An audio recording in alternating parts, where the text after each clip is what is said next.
You might have heard that live shopping is exploding. And I have to tell you, I have been on Whatnot for a couple of weeks now, and I see why it is.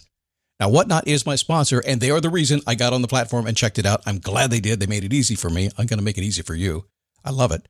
Whatnot is where you get great products without paying full price. It's that simple. I'm hooked on their live shows, too. You got to see them. They're so much fun. And I see why Whatnot has climbed to the top of the App Store. And listen, if you're selling online, or maybe you have a storefront and you're hoping people will find your listing or maybe walk in your store, Whatnot flips that, because on Whatnot, you go live and you sell directly to people in real time. And I may admit, although you didn't hear from me, I may have picked up a couple of power tools or so in the past couple of days. I'm just saying. Whatnot, it's the largest dedicated live shopping platform with beauty, collectibles, electronics, luxury, fashion, even cookies, and anyone can sell. In fact, people who sell on Whatnot sell 10 times as much as any other major marketplace. That's because you're not just listing products, you're building real connections with buyers. So whether you're shopping or you're selling, download the Whatnot app today and get free shipping on your first order. Just search WHATNOT, Whatnot, in the App Store and start scoring amazing deals. So I was whining to my wife the other day, said, I need new glasses. And she said, well, get some.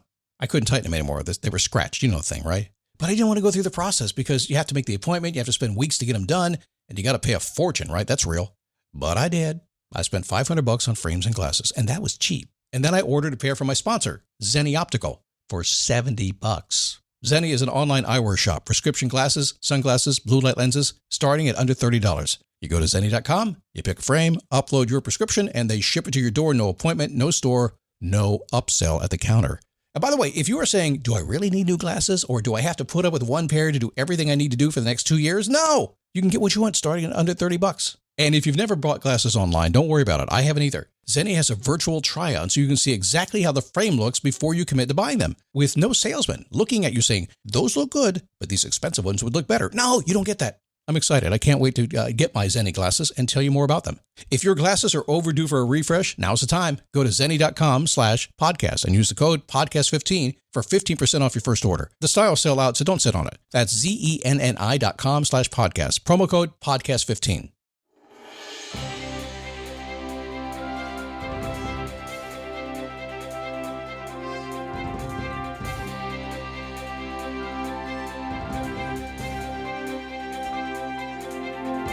Happy Monday. Come on in here. I hope you had a good weekend. Why not? We deserve a good weekend, right? And hey, football season's back. Although I'm not a big football fan. A long time ago, well, there's two things in my life I learned. First off, I didn't get involved in sports because life is dramatic enough, and I watched all my friends just really freak out about sports. It's fun.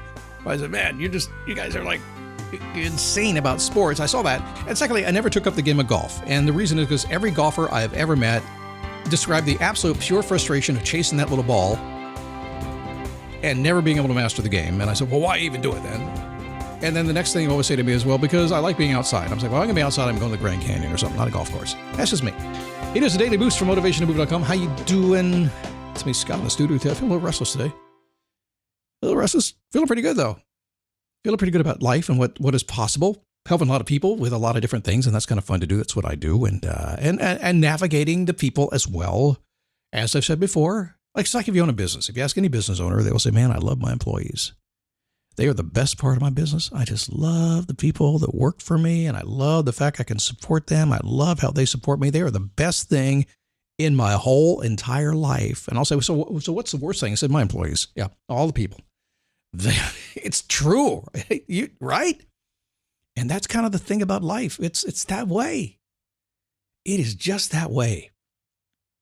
I just kind of wonder about it sometimes, and I just kind of smile about it. And then sometimes I don't. I mean, if you get to know me a little bit, I'll get angry.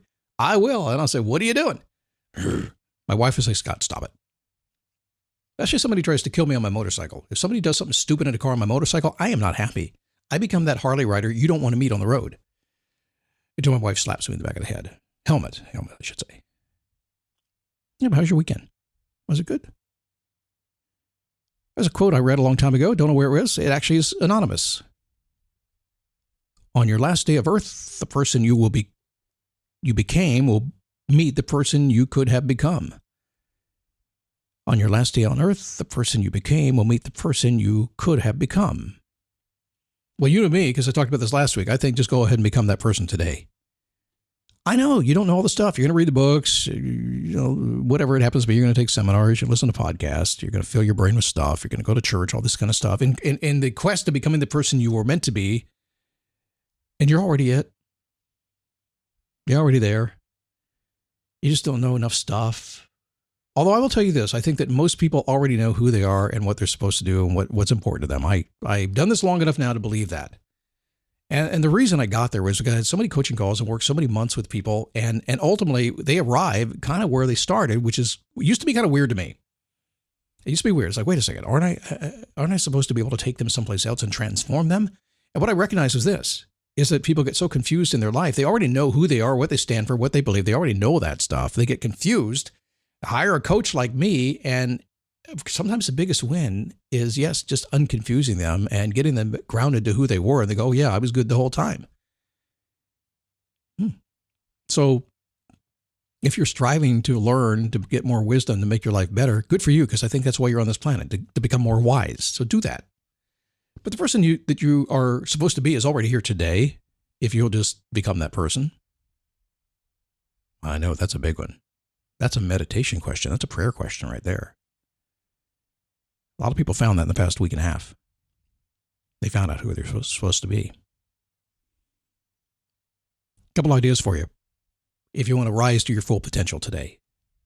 Easy stuff, okay? Really easy. You don't have to work too hard at this. But we don't have to work too hard at anything. We overcomplicate things. And it's kind of weird because we not only do we overcomplicate, then we look for hacks to uncomplicate things. Or if we didn't overcomplicate, we wouldn't need the hack because we just do the simple thing and life would be good. Ladies and gentlemen, that is pure Scott logic. That should just be posted on it won't fit on a hat, but maybe a t-shirt. Number one, life is good, so live a good lifestyle.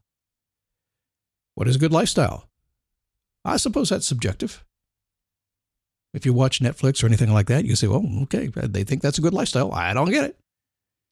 In my 20s, I had a good lifestyle. In my 30s, I had a different lifestyle. In my 40s, I went to the doctor. He said, you got to stop that lifestyle. I was like, okay. I found a better lifestyle. It just happens. What is it? I don't know. Eat good stuff, exercise, put some thinking into your life. Simple stuff. Think about that, really. Well, it's not good stuff. What do you mean by that? Well, here's a simple way here's how you eat good stuff. You ready? You know what's bad for you? Oh, yeah, I know the bad food. Don't eat that. What do I eat? What's left? That's probably the good stuff. Exercise? I don't want to exercise. I get it. I don't know how to get you over that hump. I don't know how to do that. Hardest part of exercise is driving to the gym. Remembering the code to get in the front door of a 24-hour place. Darn it, I can't get in here. I've actually done that, by the way. I literally went to the gym. It's a 24-hour gym, and the thing wasn't working to open the door. And instead of me banging on the door and getting the trainer to come open the door, I'm thinking, I'm just going to go home and tell my wife that the lock didn't work. I'm going home.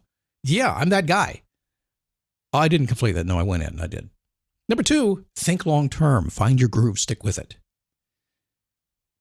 You got to have something long term. Happiness, contentment, wisdom, it compounds over time.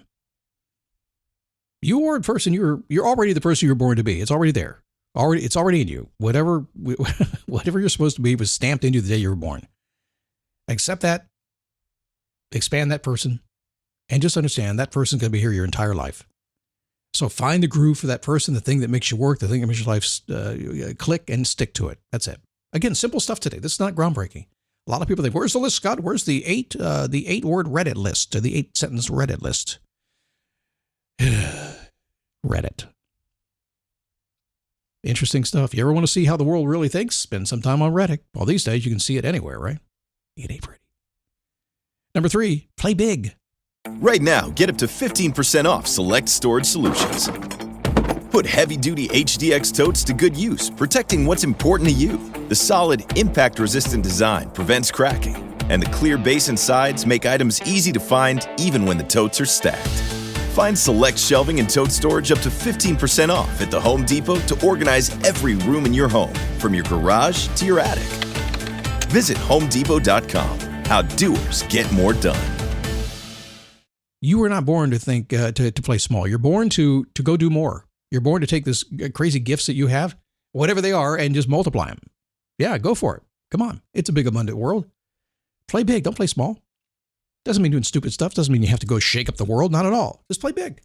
You could be a big parent. You could be a big school teacher. There's all kinds of things. People could see you huge, big man, because he was nice and gentle. Play big. Build a big business. That's cool. Make a lot of money. Why not? Go for it. Number 4, be responsible. No more excuses. You're not helping yourself be happy. So be responsible. What? It's not my fault. I didn't start it. I know. You know, one of the things about this world these days is, and responsibility, I think, goes hand in hand with this, is what would be called the truth. A lot of times when it comes to the truth is kind of what causes responsibility, right? You have to be responsible to that. I mean, think about all the things in your life that you need to be responsible for. And depending on how you look at it, if you truthfully look at it, you know exactly why and what to do. But if you practice this thing that's so popular these days called the relative truth, there's no absolute truth, then it's hard to be responsible for anything when you practice relative truth. But when you practice absolute truth, if this is true, that's not. Man, there's no more excuses. Can two things be true at the same time? In certain instances, absolutely. See, life is so confusing. What am I going to do? Listen to Scott Moore. He'll figure it out for you. Number 5, learn to be more flexible. Stop being hard-headed. Go with the flow to get what you want. Now, by the way, can be very much accused of being hard-headed. Absolutely. But I'm very flexible too. I'm always listening to this. I get people all the time. I need to turn off my notifications. As I'm doing the podcast today, I've got some things flying my way today that I'm like, you know what? No. I can be flexible, but no. There are boundaries we all set up. Some people would think it's hard-headed. What that means is you're hard-headed, I'm hard-headed, and we have yet to find the way in between. That's all. We need to figure it out. So when you're flexible enough to recognize that everybody's going to be hard-headed, it's not always going to go your way until you figure out how to get it to go everybody's way, you're not going to get anything. Once you do, you can get a flow going that's going to want. But at the end of the day, you're going to be working by yourself and in your own head most of the time. So if you just say, hey, I'm in my flow, this is what works for me, I'm going to stay there as much as I possibly can, but when things get a little crazy, I'm going to get a little more flexible. People who are the most flexible, and I will say this, stay within your value set and what you believe. They end up getting what they want. They may not have gotten it the way they wanted to get it, but they end up getting what they want. They didn't sell out. That's why I added that line in there. When they stay within their value system. A lot of people don't do that. They break their values to get what they want, and ultimately that's not going to pay off in the long term. What's the last one? Oh no, this is scary. Embrace hard work. There is no magic bullet to getting what you want. You got to embrace the hard work. And I know it seems like it's easier these days with AI doing all this stuff, and certainly I use AI for a lot of things, and there are ways that I did something the other day with a spreadsheet that it would have taken 5 days and a VA in the Philippines to do that, 2 years ago. It took 1 minute. Yeah, I know. But it still is a lot of work to figure out how to do it, right? Everything's going to be hard work. Just embrace it. Just go for it. Nothing in life is going to be absolutely easy. And if something is easy, it's because you worked really hard around it and you set up easy in between. It's like having a Sunday afternoon. It's like, hey, I've got it all done. I'm going to sit here and I'm going to have a beer and watch football. Don't drink beer in the middle of the day, even in all these days, but certainly in the middle of the day. You know why? Because the day's gone. It's like, what am I going to do now? Oh, no. And football in the middle of the day? Are you kidding me? The weather's changing here in Florida. There is no possible way I want to be inside doing football when there is a motorcycle that could be ridden, a paddleboard that could be paddled, or a bike that could be ridden. Or why not? I don't know. So a couple of ideas. Focus on that lifestyle. Focus on the simple stuff. Do not overcomplicate your life, because when you overcomplicate, then you have to complicate the solution to uncomplicate. Just go down to the basics. It's simple. Breathe in, breathe out. And everything in between that is kind of optional. See you tomorrow.